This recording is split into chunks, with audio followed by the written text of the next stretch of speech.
Hi, my name is Lindsay Handy, and this is my AEP858 Module 16 assignment.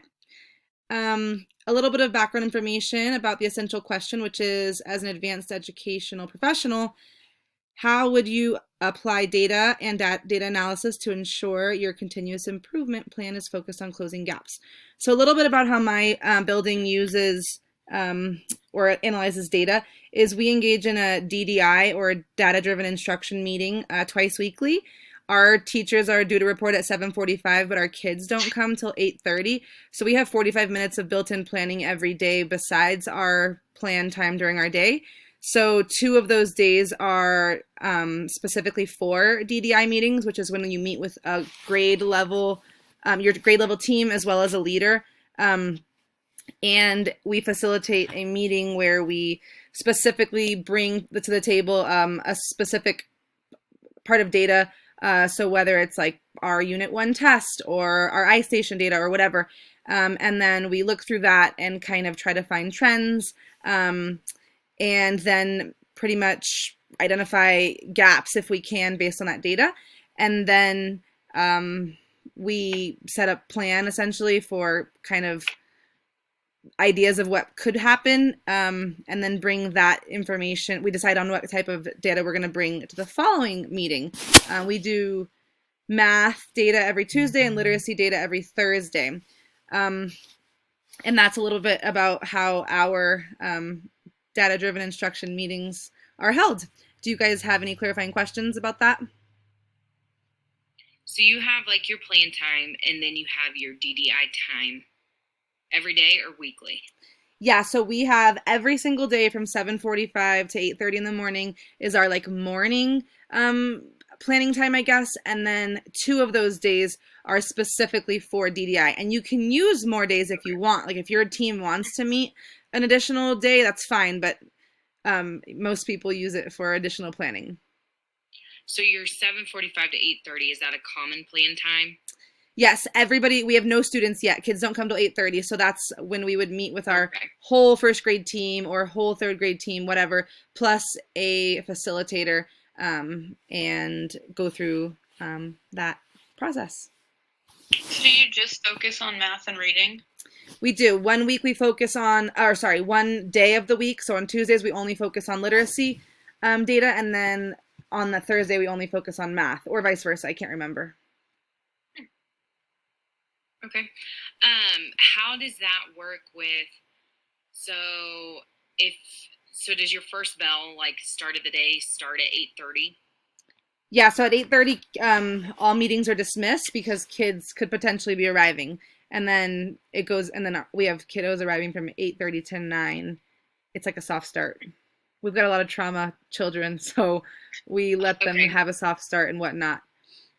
Yeah. Okay. So like your school day is like 9-ish. Yeah, 9 to 9:15 we have like class council, and then 9:15 we start instruction. Okay. So what's your like your contract day? 7:45 to 3:30. Oh, and so your day is just a lot with students that way. It's Shorter. just a lot shorter. Yeah.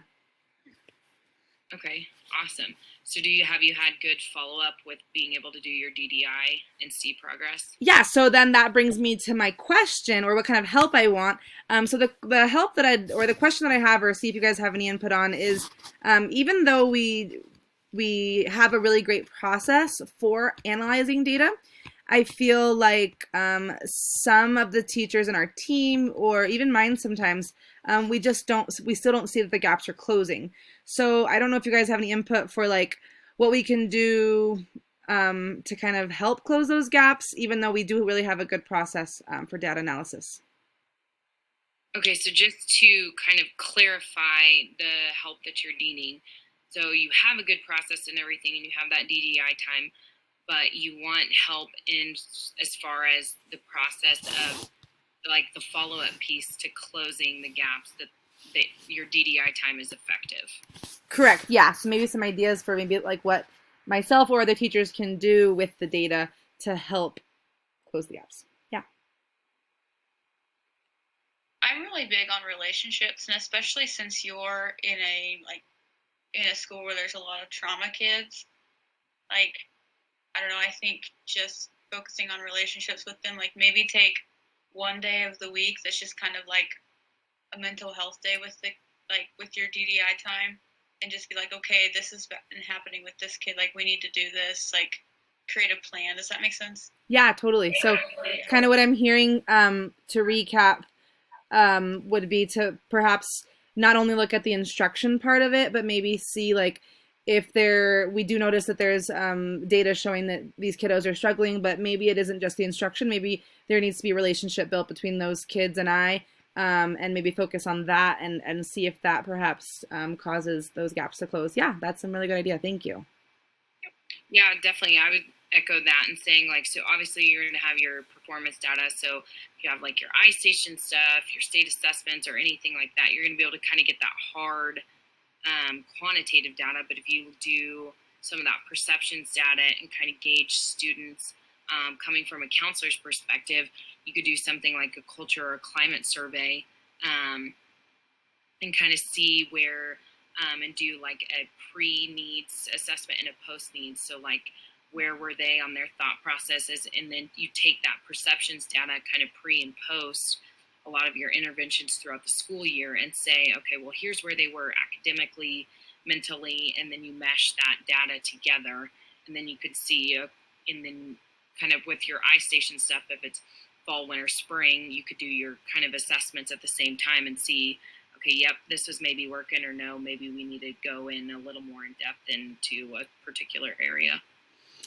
Sounds good. So pretty much what the biggest takeaway I have here is to kind of look at the whole child really, and not just academics. And I feel like my building is definitely like really focused on like trying to get our school color up, and so they really push academics. And I think that that could be where we're lacking, is that we're looking at their data and their numbers and their iStation scores and their unit math scores, but we really need to be looking at not just those numbers, but also like perception data, like you mentioned, and also building those relationships to kind of help close the gaps.